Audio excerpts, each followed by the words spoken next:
Welcome to Penn and Teller Fool Us, the show with more smoke and mirrors than Snoop Dogg's dressing room. Tonight we have some of the best illusionists in the world trying to earn a spot on Vegas's longest-running magic show. To earn that prize, they have to fool the stars of that show, and indeed this one as well. They've been working together for over 40 years, which makes them older than the combined age of One Direction. Will you please welcome the fabulous Penn and Teller?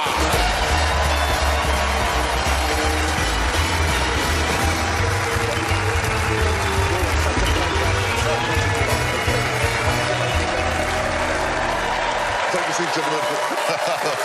The show can begin.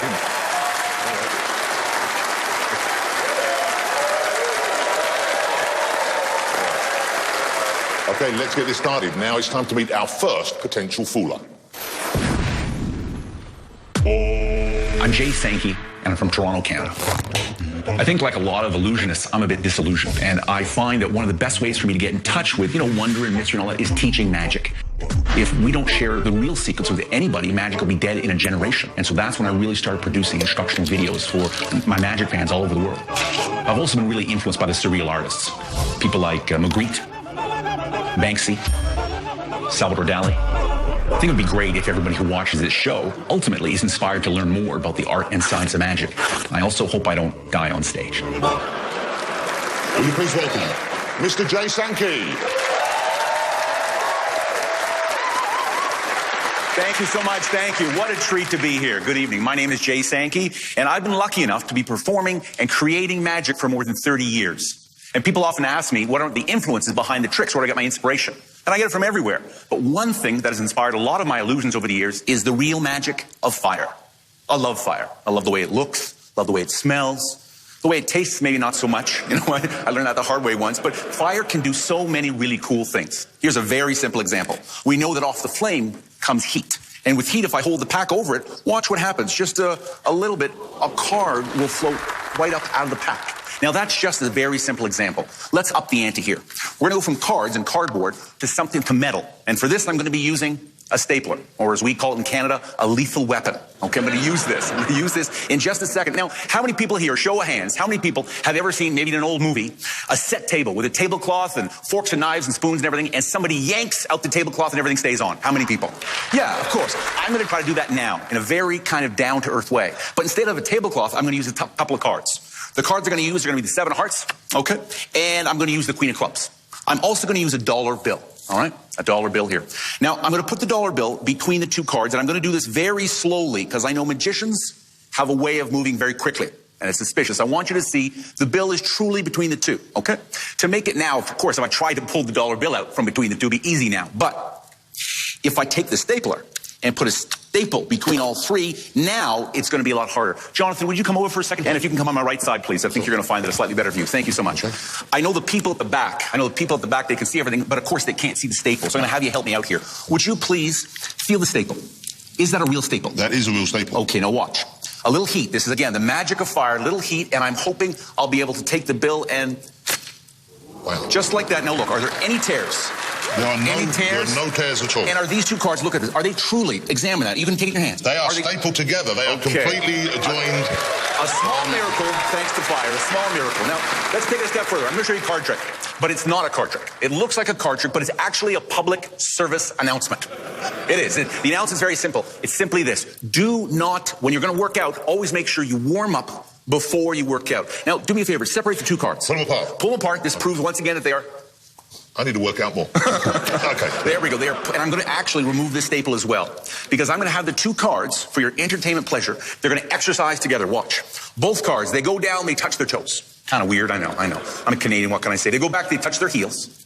They bend in half, kind of going cross-eyed, I guess, Jonathan, you could say, and back this way. Now, notice, they're working out, but they forgot to warm up. So this is the risk of tearing muscles. Sometimes, even the risk, I don't like this part, of tearing ligaments. Now, my job as a magician, the way I see it, Jonathan, is to try to restore things, to put the pieces back together. So look, I'm going to take a bunch of the pieces, and I'm going to just heat them up a little bit there. And in fact, I'm also going to use some static electricity. Luckily, I've got enough hair on my arms like a baby gorilla. So what I can do is hopefully take the pieces, take about half in each hand, rub a little bit there, and we should see that now, yes, The cards are still scarred, and they're still hurt, but ladies and gentlemen, you can see both cards are now totally back together and completely examinable for you. Wow. Thank you so much. Thank you. Thank you. Most kind. Thank you so much, guys. Thank you. Now, the last trick I'm going to do is a bit of a psychic connection between you and I. Well, I felt it. Okay, I know it didn't last very long. Sorry about that part. I know. But and I'm going to use something that's kind of unusual. Along with the cards, I'm actually going to also use, I got it down here. Sorry, where did I put that? Oh, here it is here. It's a sparkler. Okay. Now, I don't know if Where did you just pull this out of before I touch it? I know. So let's say somewhere in the back. We'll just leave it very generic like that. You've got to get it through customs somehow, haven't you? Yeah, nice. Don't even bring up the customs official, please. I'm going to have them take a peek at a card. Now, very important. A lot of magicians do this. I want you to notice two things. Number one is the cards are all different. I want you to see that they're all different, my cards. It's a lot easier if they're the same card. A lot less practice, believe me. It really is.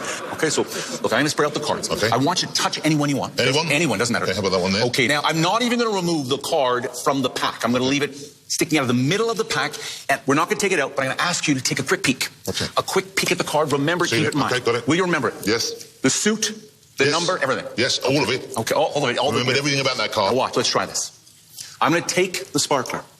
He's thinking of a card. Yes. They were all different. Here we go, there we go. I know you want to sing happy birthday, right? You immediately want to sing it. But let's see, I'm going to try to find his card. I'm going to take and stick it right through. Oh, we're doing it. Yes, look. It's going through the middle of the deck, and I'm going to try to see if I can pull his one. It's burning my fingers. It's right like this. Look. Burnt right through every card except for one card. What was the card? The card was the Jack of Spades. You're sure? I'm pretty sure. Ladies and gentlemen, I think I found the Jack of Spades. Wow. Thank you so much.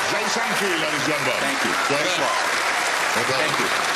So, you know how this goes, Jay? Penn and Teller are going to have a little chat. They're going to think about it. Am I right in thinking that some of the things we just saw you do aren't like your standard trick? They're things that you have invented? Yeah, inventing is I love performing, but ever since I was a very young kid, inventing has been a big part of who I am. So, yeah, everything here is one of my original tricks. I'm not a big fan of sort of using other people's magic. If you were to fool Penn and Teller, what does that do to your standing? Well, it's super exciting. It's awesome. You go, well, these guys, yeah, they've seen it all. They've done it all. And they even have a show where, they see so many magicians try. So if you can pull it off, frankly, I think it might be a bit of a fluke. Okay. They have a consensus whether or not it's right. We'll now find out. Penn.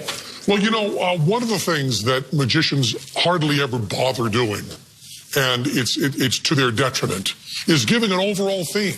Just putting a candle in the middle of the table and saying this all has to do with fire is fabulous. Already we love you. I think you know that we know Rising Card, although you adding the candle to it is really, really nice. The staple thing of the bill between the cards, we saw a little bit of larceny at the beginning of this that helped you do that trick. I helped is maybe too weak a word, had you do that trick. But it was beautiful. I love the fact that you created it. One of the things I love the most is I love how you look when you show off the hair on your arms. You know what I'm talking about. I love that very much. Is this a private moment that we should have? Private, yes. It's a nice pose, isn't it? He's being very gentle. You look very, very good when you pose like that. Thanks. It's very attractive, especially the way you held it out just like this. Remember that? I tried, brother. Yeah, I remember that. I tried. We have an idea that the Jedis were working with you on the final sparkler trick. A little bit. And I'm so happy that I can say this on TV, but I'm very happy, and maybe other people in your life are too, with the way you masked the gash. It was beautiful the way you masked the gash. Whoa, we loved the whole routine. It was really, really wonderful. Thank you. We don't feel anything completely fooled us, but boy, we loved you. Thank you so much. Thank you. Thank you. Thank you, Penn. Thank you, guys. So, Jay, let me just check. You're fairly confident that the things that Penn said, culminating in you masking a gash, he's all above board. He knows what you did, right? And they busted you. Yeah, my sense is that he's totally in the ballpark, and we could be more articulate, more specific. But my sense is, if Penn and Teller feel they're in the ballpark, they're probably in the ballpark. They're probably right there in the diamond, ladies and gentlemen. Thank you so much. Thank you to Jay Sankey for a great performance. Thank you. But you didn't manage to fool them. Jay Sankey, ladies and gentlemen. Nice job. Thank you, guys. Thank you, guys. I'm going to make a prediction of my own right now, ladies and gentlemen. It's time for a commercial break, but we will, of course, be right back.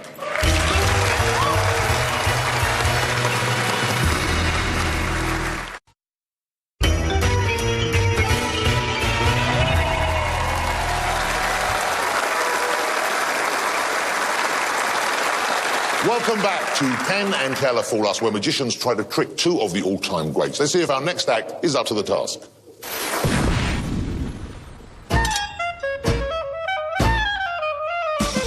I'm Greg Wilson, and, well, I literally grew up in the world of magic and show business. My mom and dad were the pioneers of magic on television back in the 60s and 70s, and I actually started performing when I was about 6 years old on TV. That was the debut performance of our son, Greg Wilson. Thank you very much.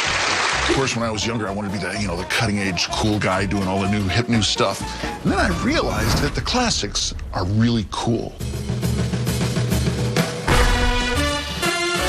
I'm taking the older art form of magic and the older style of wardrobe and whatnot and adapting it to the modern audience and giving it a little bit of a twist to make it fun and entertaining.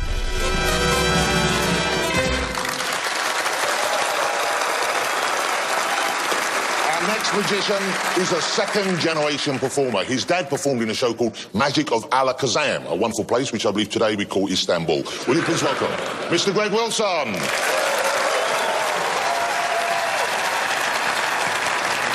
Hello, Penn. Hi, Teller. Thank you so much for having me on the show.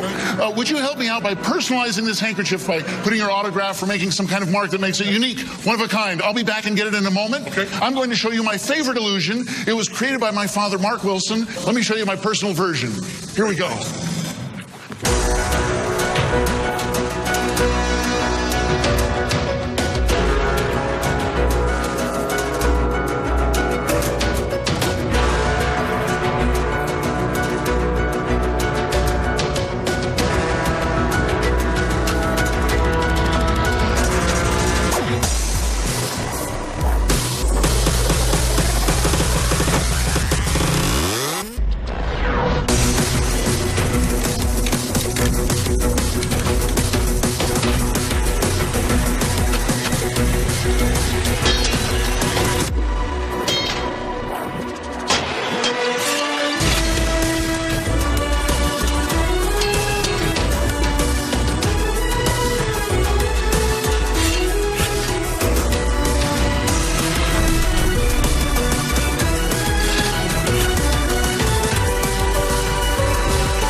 Might I have the handkerchief?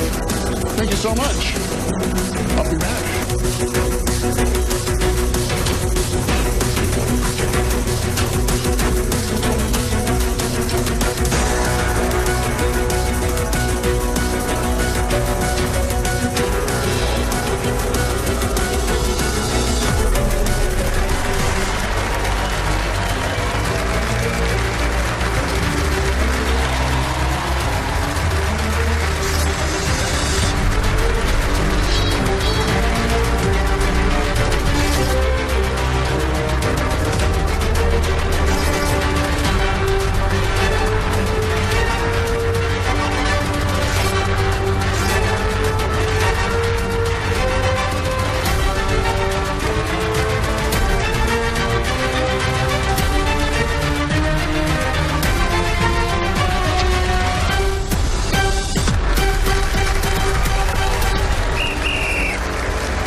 Lovely to meet you, Nani, Greg, great job.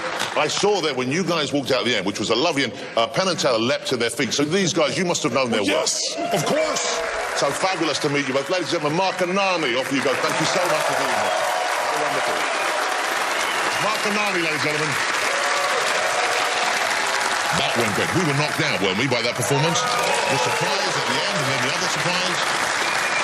But how wonderful you to grow up with your parents doing magic, and then you go into it on your own as a career. Was it daunting at all, though, knowing you were following in their footsteps? Oh, certainly. So I would study different types of magic than what Dad was famous for. Yeah. So he was famous for doing card manipulation when he was a kid. So I studied the balls, like you saw in the video. Yeah. So you would deliberately mark out your own territory? I tried. Yeah. We're going to go to Penn and Teller. What do you think of the act, and did he fool you?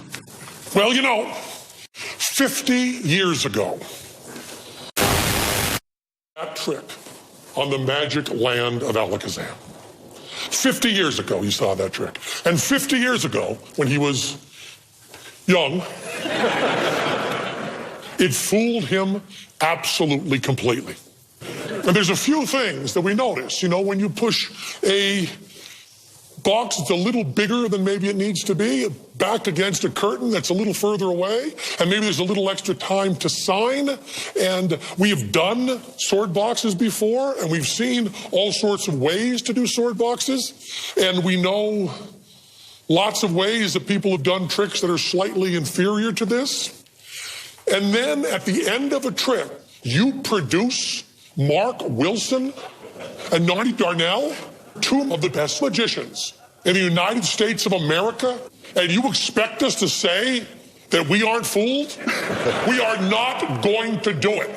You pull those two people out of a cabinet, you have fooled us. Yeah. Okay.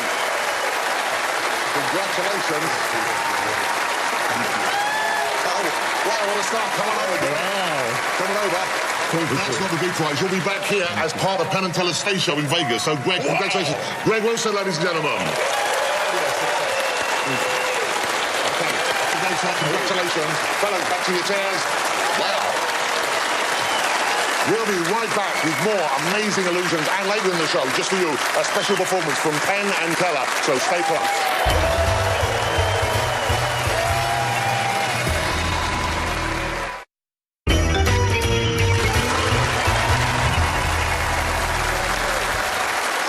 Welcome back to Fool Us, a show that foretells a great future for anyone with the crystal balls to take on Penn and Teller. Let's meet our next act and see if they've got what it takes.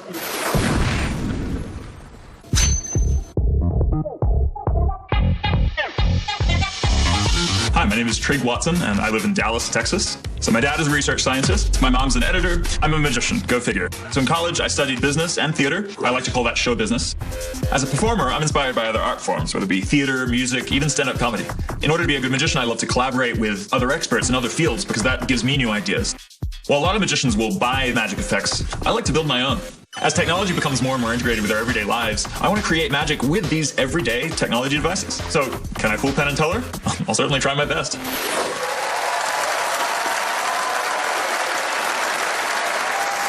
If magic doesn't work out for our next performer, then he can make a solid living as a stunt double for Neil Patrick Harris. Will you please welcome Trig Watson? Thank you. Good evening. Good evening, everyone. Penn, Teller. A lot of people think that magicians on television use camera tricks. And in my case, they'd be right. I'll be performing an illusion that uses a camera, or rather, a camera app. I'm going to go to my tablet here, open up my camera app here. Here we go. Oh, that's Angry Birds. I was playing that earlier. Let me get rid of that. And go to the camera app. Here we go. Are you ready? You know what you call this? It's an iPad. Get it? Came up with that myself. See, the camera on the back here is really good about representing three-dimensional reality on a two-dimensional screen. I'd like to try and take something one step further by creating something in 2 dimensions and then bringing it into real life. Watch.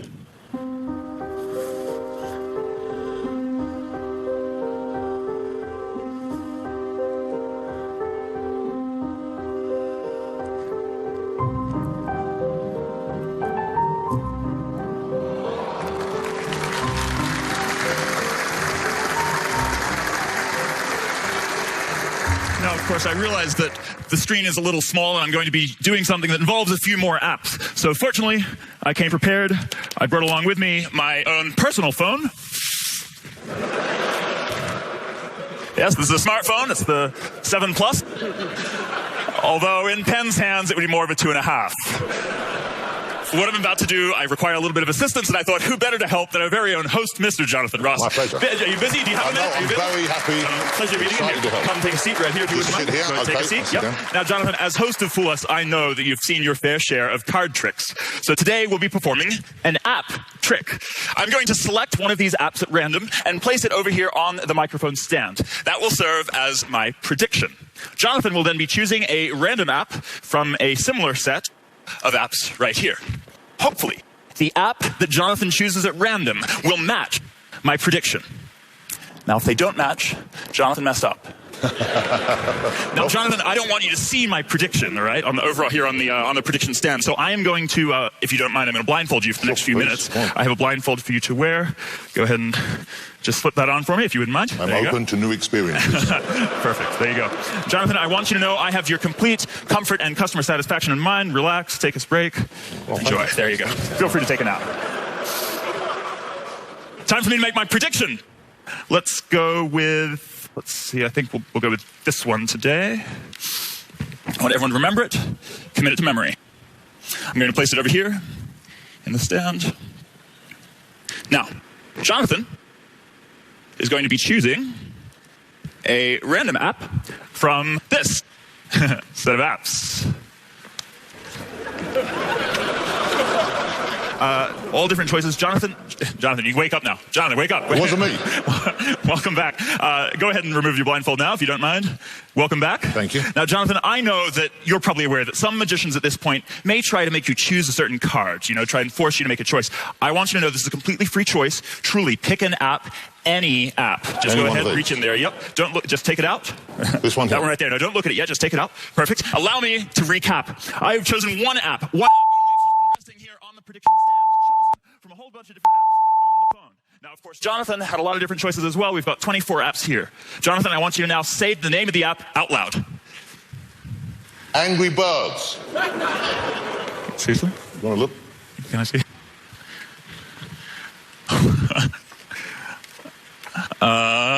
Angry Magician. Just as well, because I may or may not have chosen Angry Birds as well, ladies and gentlemen. Gosh, you really had me there for a second. You really had me.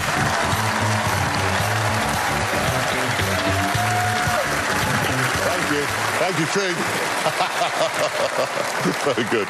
Okay, well, let's go front and center here while Penn and Teller deliberate and they talk about how you did, what you did, and what they know. And let me ask you, I've never met a Trig before. Oh, yeah, well, it's funny. In school, math was my least favorite subject. It's a little bit ironic. But it's a Norwegian name. So it's a real name, it's not a nickname? No, it's literally my real name. It's interesting. The name Trig in Norse means trustworthy and truthful, which is also ironic. Yeah. Given that I'm a magician. But the path was chosen for you there. I guess so. I think they've had long enough. Let's go over now to Penn and Teller. Why don't we start with you, Penn? Okay. Great routine. We love bringing technology in. I don't know if you're old enough or lucky enough to have met Billy McComb. Never in person, but I'm a big fan. But we were very good friends. Terrific. Back in the 90s, we used the thing he did called the McComical deck, which is what you're doing mostly here, yes, but a very magnetic version of it.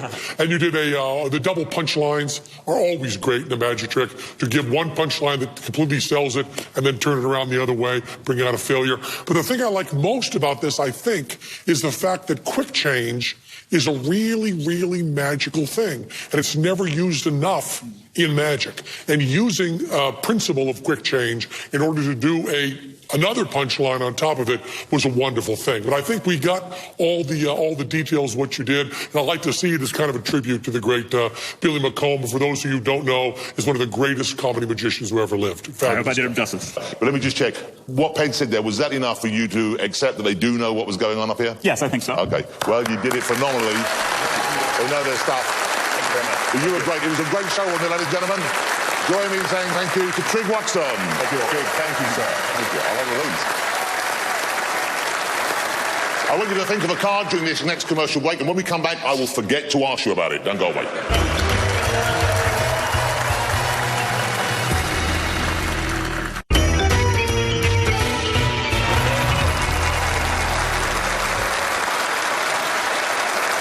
Welcome back to Fool Us, where magicians risk other people's lives and limbs as well as their own self-esteem in an attempt to fool Penn and Teller. Let's meet our next potential fooler. Hi, my name is Jen Kramer, and I live right here in beautiful Las Vegas, Nevada. So when I went to Yale, I became a theater major because they didn't have a major in witchcraft and wizardry. I figured Yale is basically Hogwarts. I'll join the Magic Society. And I show up on campus, and turns out there wasn't a Magic Society. So I decided to start one, and I'm proud to say it's still going strong. So when I was 14 years old, I was dreaming of being in Las Vegas one day, of performing on a big stage. Now that I'm doing my show here, there will be girls who come up after the show and say, you know, I never considered magic. But then I saw the show, and, you know, now I think magic is so cool. And that, to me, is so rewarding. I love that about magic. This next performer went to Yale, which is an adorable American version of real colleges like Oxford and Cambridge. Will you please welcome Jen Kramer?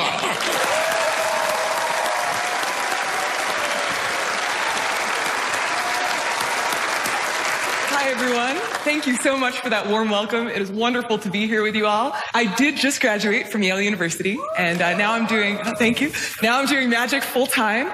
Or mom and dad, if you're watching, I am a brain surgeon, just like I told you. I do these card tricks to keep my fingers nimble. Thank you. And I'd like to show you right now one of my all-time favorite card tricks. Jonathan, would you join me on stage? Let's hear it for Jonathan Ross, ladies and gentlemen. Thank you very much, Jonathan. So great to meet you. Jonathan, I have a deck of cards here in random order. I'd like you to please take a look at that deck of cards, all mixed up there. Now, Jonathan, I'm going to give you some very explicit instructions. I need you to do exactly what I tell you to do. Can you do that, Jonathan? I will try my best. Excellent. I know you can do it. You're married, right? You know how to follow instructions. Yes. All right. Here's what we'll do. We'll divide the cards so they're half and half-ish. You're going to take one half. I'm going to take one half. Which half would you like? This half. That half. Go for it. Give that half a shuffle, if you would. Really mix it up well there. More You shuffle? got them however much you'd like. It's up to you. They're You're all fully set. shuffled. Great. Now I'm going to turn around so that I can't possibly see what you're doing, Jonathan. But what I would like you to do is please spread the cards out. You can see just like this. Yep. Spread the cards out so that you can see all of the options. Yep. And then I'd like you to think of any one of those cards that you see. Okay. But have you got one in mind? I've got most in my mind right now, but I'll go back to just one. Okay, I've changed it. I've got one in my mind. You've got one in your mind, and you'll remember that card. I'm going to try my best. Terrific. All right, Jonathan, I'll grab back the cards. We'll shuffle them all together, in fact.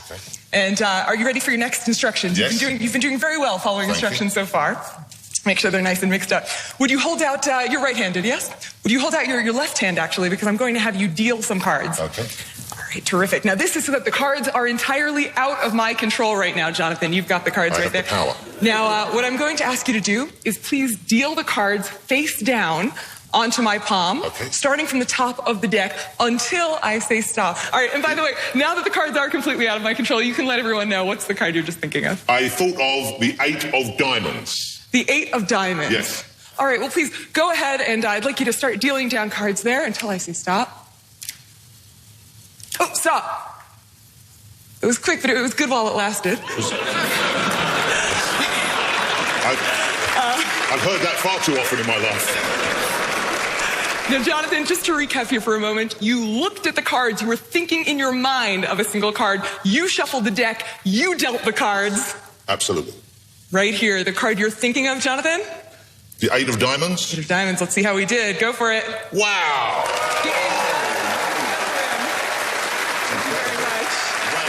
That was fabulous. No idea how that went, because I had hold of them all the time there. So Penn and Teller are going to talk and work out if they can work out how you did that. I was kind of on top of it. I couldn't see anything. I had no idea. Let me ask you about your schooling bit, though. You speak 4 languages, is that right? I do. What are those languages? I speak English, French, Spanish, and Swahili. Wow. Well, I can see why you'd want to learn some of them, but why French? I know. Nobody speaks that language. That's crazy. What's the situation for you, being a woman in magic? What are the advantages and what are the disadvantages of that? You know, I think there are advantages and disadvantages. Advantages being that I guess you sort of stand out just by nature of being a woman. Disadvantages also being that things can be a little bit more challenging. You know, the magic books are written for men in men's clothing and that type of thing. Yeah, I guess because if you're wearing a big jacket, then you could conceal stuff more easily than coming out with bare sleeves. So, exactly. Yeah. Exactly. Okay, well, I think they're ready now. They've deliberated long enough. Penn? Well, the temptation, because women in magic are so rare, is to talk about how refreshing it is to see someone with a couple of X chromosomes up there. But I don't think that's the most interesting thing about this. The most interesting thing about this is not your gender, but rather that what you did as a trick, and the audience probably can't tell the difference. What you did as a trick was predominantly intellectual. And a lot of the people that come out here and do tricks, it's finger flinging, it's what I would call juggling. It's a huge amount of physical practice. Yes. What you were doing there is a huge amount of mental practice. As a matter of fact, when you got to the place when you had to do a shuffle that, you had to do your shuffle, yes. You could see that your handling of the cards was not as smooth as your handling of your mind. I'm going to say a couple of names to you. There's a great Spanish magician named Juan Tamariz, and there's another great Chicago magician named Aronson. And I bet that either of those two guys have a pretty good idea of the capacity you had. Now, I want to tell you, my favorite kinds of card tricks use this technique because I love it when it's up here instead of here. You have a pretty good idea? Absolutely. Okay.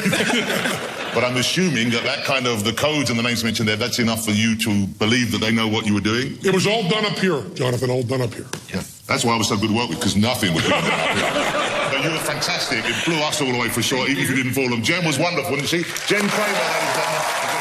That was fabulous. Jen Kramer. Thank you, Jen. Well, our folders are finished, but we are not. The best is yet to come because we still have an amazing trick in store for you from our legends, Penn and Teller, so stick around.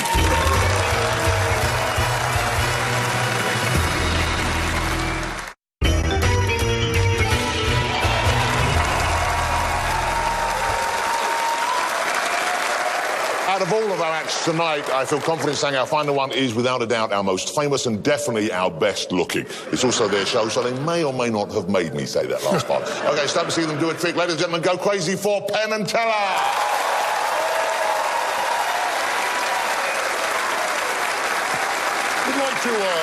We'd like to address a classic of magic, or actually the classic of magic. As a matter of fact, it's the cliche of magic. It's a cliche that when someone does something impossible, they've pulled a rabbit out of their hat. And it is the icon of magic to have a 19th century magician with a top hat and a wand, a little tap, and a live rabbit coming out. And every magician does this. Every magician we've had out here is part of their routine. They will pull a rabbit out of their hat. Every birthday party magician you see, every backyard magician, every magician on Broadway or on the Strip, No, it's a really rare trick. It's the cliche of magic, and yet I may see more magic than you, and I've never seen it.